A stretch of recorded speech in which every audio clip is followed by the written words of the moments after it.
Welcome to another episode of Growth Marketers Podcast. I'm Solomon Timothy.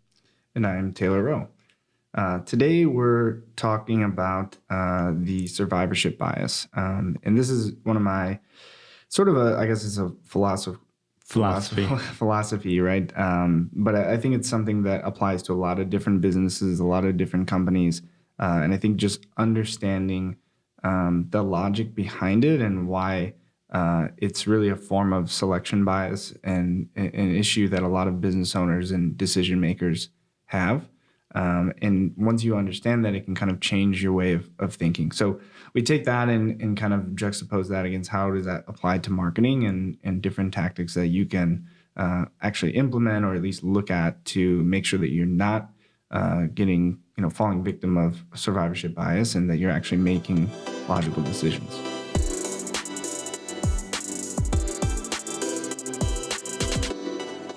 All right, Taylor. So today we want to talk about the survivorship bias and how it applies to marketing. All right. So maybe you can kind of kick us off and, share some thoughts and we'll add some questions. Yeah, absolutely. The survivorship bias, and I'll explain what that is and I guess kind of what it means to me, but it's something that really stuck with me. I think I first heard about this 5 or 6 years ago.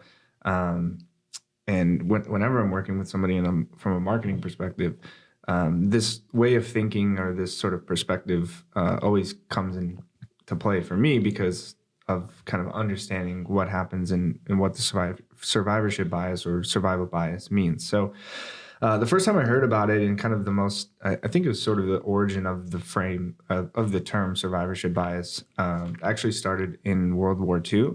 And essentially there was a team of researchers that were dedicated to understanding how they can make their planes more indestructible. And so they was mathematicians, scientists, and it's statisticians. And essentially their job was to sit there and study all of the planes that were coming back from war.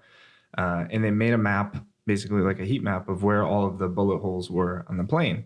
And they came to the conclusion that if we just reinforce these sections of the plane that have all these bullet holes, then our planes will be able to survive. They will be able to come back. They're going to be indestructible. And there was this guy named Abraham Wald who was like, guys, slow down. This is a terrible mistake. Because it could be anywhere. You're only looking at the planes that survived, meaning the spots where the bullet holes are really the strongest part of the plane.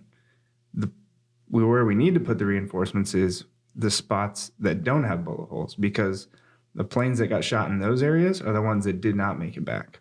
So from there, it just kind of became known as the survival bias or survivorship bias, because you're only studying the planes that survived. Now, this phenomenon obviously has happened a lot of times throughout history, and there's a lot of business and entrepreneurship and marketing sort of lines or tangents that you can look at. We talk about the idea of, someone like Mark Zuckerberg or Bill Gates or Steve Jobs.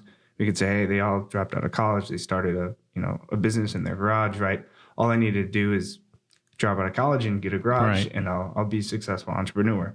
But you're not looking at all the people that failed along the way. So the idea is that it is a bias of it's really a logical error in just concentrating on the things or the people that made it as a success and not looking at the things that failed and what other conditions led to that success. Wow. So, just being around entrepreneurs, I think we do the same thing too. If you had 5 startups and 2 sort of survived, you're like, let's stick with that idea. Right. Because that seemed to have worked and we only focus on the 2 that survived and we don't look at why the others fail. Right. Yeah. A lot of business models is part of the issue, right? Or venture capitalists that keep funding the same kind of companies because they're exactly. like, it took me to success. That was the model, right? So they say, you hear the comparison of it's like the Uber of this, right? There's a lot of that now because Uber became really big, popular. So people try to model something after something that was already successful. And in fact, when you look at all the other environmental and economic sort of variables, there is reason to think that after you see something become successful, you should steer clear of trying to go into that space because you know there's going to be so many copycats trying to get into that. And it's not as, I guess it's not as exciting. It's not as groundbreaking anymore because it already exists. So that whole aspect of this is completely, revolutionized the way that we do X, Y, or Z. That whole idea is gone. Exactly. So how does it relate to, a marketer today, especially doing digital stuff? And how do we kind of draw the similarities and learn from it? Yeah, I mean, there's a lot. I think any decision that you make as a marketer, you're looking for a leg up on the competition. But at the same time, when we're talking about digital, you're trying to do it fast and you're trying to look at who is successful and how do I make that happen. So, we'll start with very simple things. We talk about social media. You talk about, creating videos or something like that. And you look and say, okay, well, what videos are the most successful on YouTube? And you could say that the videos with the most views are all cat videos. I was going to say that. Exactly. So you would say, okay, well, let's just make a video with a cat. That's right. In reality, let's make a podcast with a cat. Exactly. In reality, you might look at that in the big picture and make the inference that, hey, there's actually a disproportionate amount of videos online that are of cats, meaning they have a higher chance of actually becoming the more popular videos because 80% of the videos have cats in them, right? But only 30% of the successful videos have cats in them. I don't know if those are accurate numbers. I'm just saying that you have to look at the whole big picture, right? So the same thing could be said when you're going to market with your marketing strategy. I hear a lot of mistakes being made or see a lot of mistakes being made based on the client's own success. So you would look at, let's say, your own customer base and say, I really excel in this industry, or I really work well with these types of clients, or my clients all have these 5 characteristics in common. Therefore, those are the clients I need to go get. Or you could even say, my clients really like that I offer this product or service. So that's what I need to put in my marketing message because, I have this one client. They really like that I have 24/7 turnaround, time, or that I'm available 24/7, whatever that is that client really likes. Right. What you're missing is you might have given 100 proposals out last year and lost 99 of them, and you're only looking at the one client that you brought on and what they like. Yeah, you might get more clients like that, but you might be missing a bigger piece of the pie that's out there because there's a lot more people that have other interests, other pain points. And really to learn what you can do from, not being able to close those deals. Yep. Asking yourself, what is it that I'm saying or proposing to these people that are not right? Mm-hmm. They're not liking the product or service. What can we learn from it? Mm-hmm. What are the similarities? And why maybe it's the price, maybe it's the product. I don't know. Mm-hmm. Yeah. And I think it's more commonly known, or at least I see it's more generally accepted in the sales organization because there's so many more tools to, like track and listen to phone calls and track KPIs and email open rates and all these sorts of things.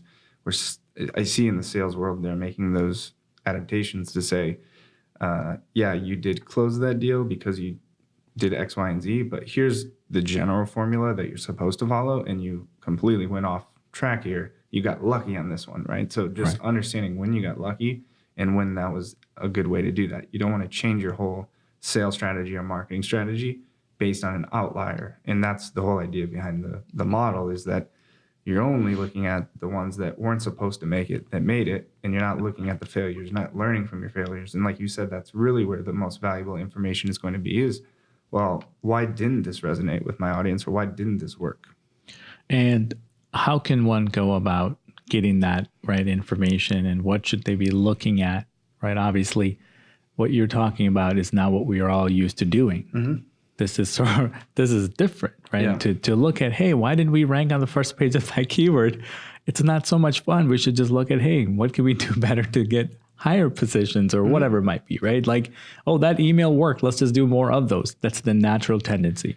It is. So I think just looking at the other factors and looking at the big picture, because you mentioned SEO. So you look at different tactics within SEO, and you have to look at, there's so many different variables outside of just the ones that Google's looking at, because every industry is different, competitors different, every website is different.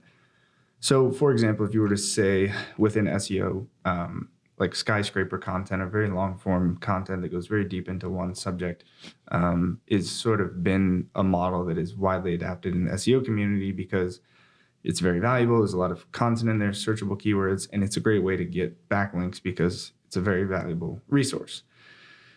But the other factors that come into play is once everyone finds out that skyscraper content is the way to go, and everybody writes about the same topic, the same thing. Everyone's researching and looking at that type of skyscraper content as the model, and basically copying that model.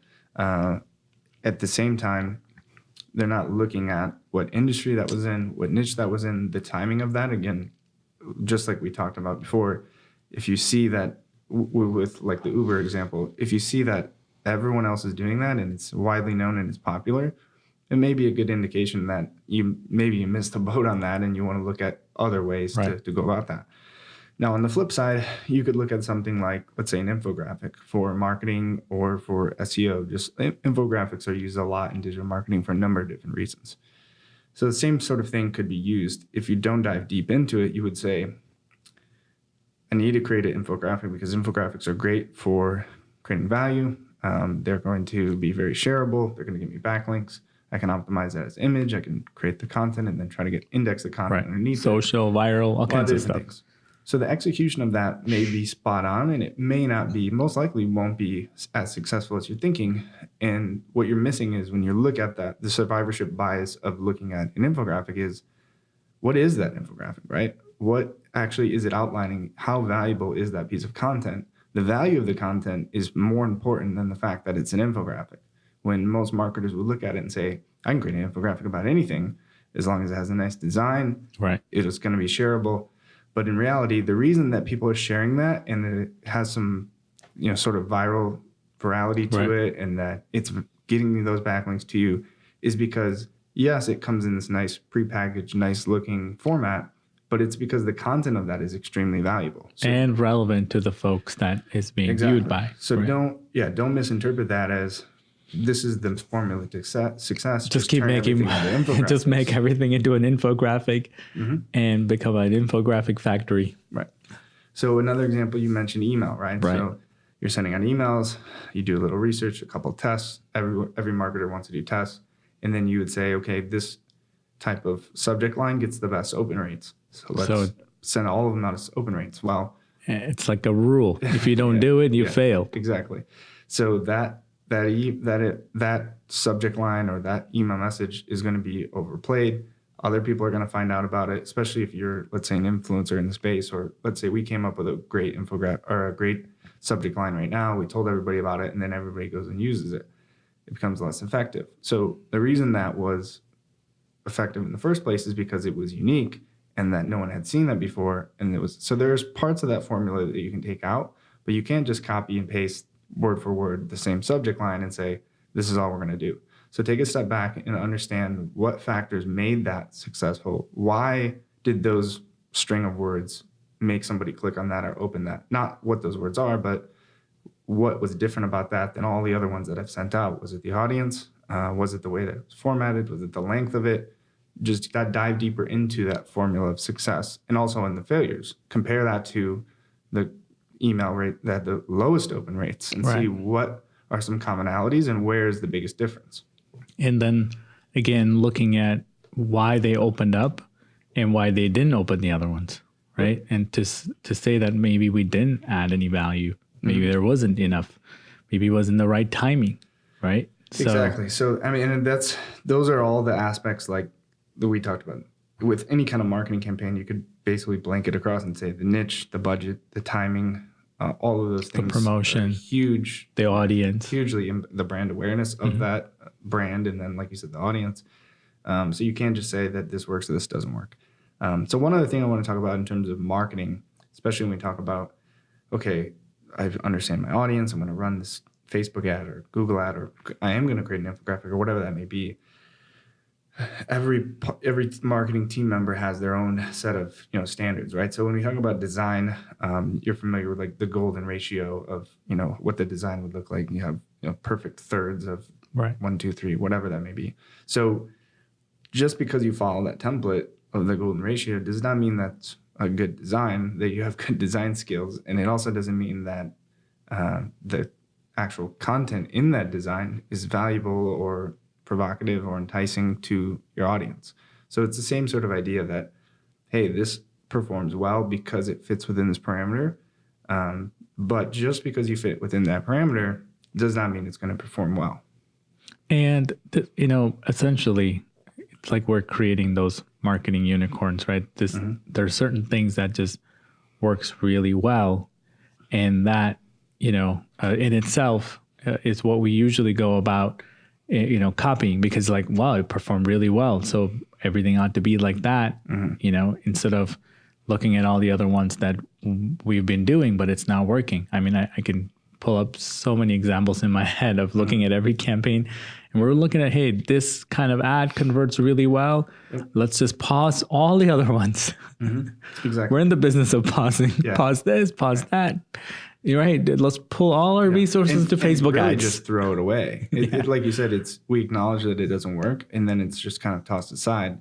Right. When really that's probably where you should spend the majority of the time. Obviously, be smart about it and don't like overanalyze everything. But you should really figure out why those other ones didn't work, because at some point you thought that campaign was going to be successful. That's why you ran it in the first place. So go back and understand what variables led to its failure, and you're going to have a much better chance in the future of actually succeeding. And so you mentioned SEO. We talked about that a couple of times. Why do I rank? Why don't I rank?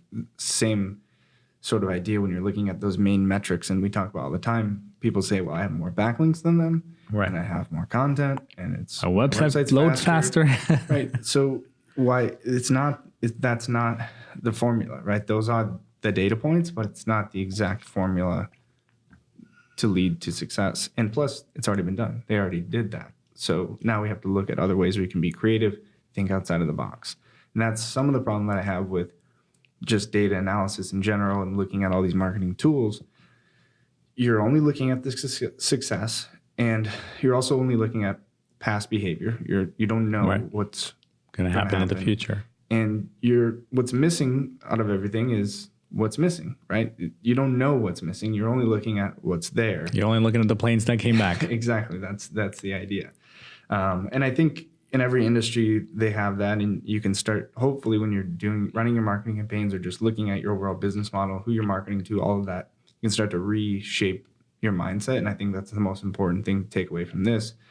You see it a lot with industries like the restaurant industry is probably the most widely known, right? Because everybody knows that, whatever the statistic is, 80% of restaurants fail within the first 3 years of opening or whatever. But if you are to go out to your restaurants in whatever town you're in, most likely you'll go around and you'll say, hey, everyone in all these restaurants are always packed, always busy. There's always a line out the door. If it's a drive-through, there's always a line in the drive-through. So these restaurants are making money hand over fist. I should get into the restaurant business, right? But what you're not talking to is all that, 80% of the people who failed and, went into debt and never made it. So it's the same idea. It's just applied in many different ways. And I think that's the main thing that I'd say we want to take away is that if you just throw away those failures and you don't examine them, we don't learn from them, then you're really doing yourself a disservice. Right. So going forward, as marketers, instead of pausing things and pulling in budgets and different ad platforms, is to really take a look at why didn't it work? Look at the big picture. Yeah. What could we have done differently? And how do we learn from it? I may have said this in a podcast before, how people always say Google Ads didn't work. It's it's like, I never want to do that again. As if most of the time, it's not the platform. It's not the format. It's not, it's your execution, right? It's the approach. Right. It's the idea. It's the strategy. It's not that Facebook doesn't work or Google doesn't work or, SEO doesn't work or websites don't work or trade shows don't work or, billboards don't work, right? All of those things can work when applied in a way that is creative and strategic, but they're also going to fail. Like a lot of times, just because you have a very successful Super Bowl commercial doesn't mean that if we create a Super Bowl commercial, it's going to be successful. There's still a big, big strategy and a lot of execution that goes into creating something that's just a success. And the reality is a lot of times it's not going to be successful. That's a lot of people's teams, companies' frustrations with marketing is that they miss a lot of the times. Right. And it's okay. You got to learn from it. Exactly. Right. And it's not to say, well, I got to switch or I got to do this or I got to stop it altogether because digital is not going to work. Yep. Let's go back to snail mail. Yeah. Let's try it out for half a second. And if it doesn't work, we'll just throw it all out. I mean, that's a podcast in itself, how people don't give enough time before they measure anything. And they're rather, again, you talk about the survivorship. You don't even let it survive. Yeah. You got to the failure. I got until 5 o'clock. If this doesn't work, we're pulling the plug. Right.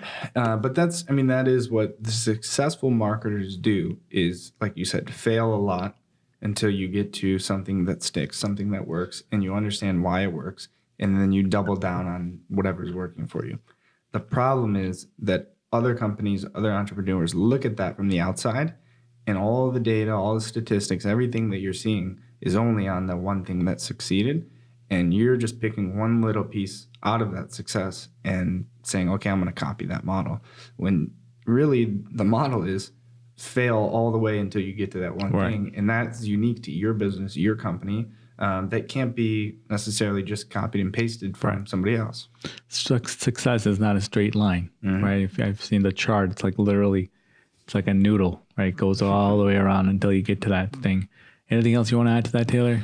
That's it. Thank you all. Thank you all for tuning in today. As always, if you enjoy the podcast, share it and leave us a comment.